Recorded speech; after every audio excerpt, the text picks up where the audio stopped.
আজ কোনো blog video নয়, তোমাদের সাথে নিয়ে চলে এসেছি আমার স্কিন কেয়ার রুটিন। তো চলো শুরু করা যাক।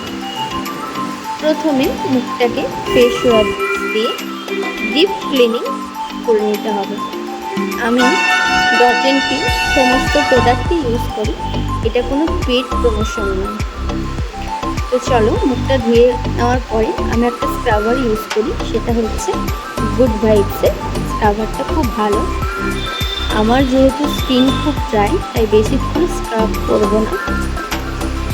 এরপর আমি গুড ভাইবসের একটা ফেস মাস্ক নিয়ে নিয়েছি উত্তান। তো সেটা অ্যাপ্লাই করার পর আমি 20 থেকে 25 মিনিটে রেখেছিলাম। তারপর এটা শুকিয়ে যাওয়ার পর আমি আলতোভাবে তুলে নেওয়ার পর আমি ডট&কির একটা টোনার ইউজ করি। এই টোনারটা খুব ভালো, আমার স্কিনে খুব স্যুট করেছে।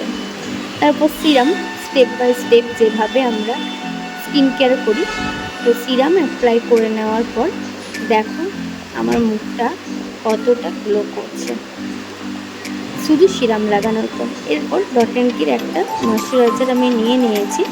তো ময়শ্চারাইজারটা আমি ইউজ করে নিয়েছি। ময়শ্চারাইজারটা খুব হালকা, গ্রীষ্মের দিনে খুব ভালো। তারপর একটা লিপ বামটাও খুব ভালো। লিপের কেয়ার তো স্পেশালভাবে করা যায় না, তাই এই লিপ বামটা আমার খুব কাজ করে। দেখো তারপর রেজাল্টটা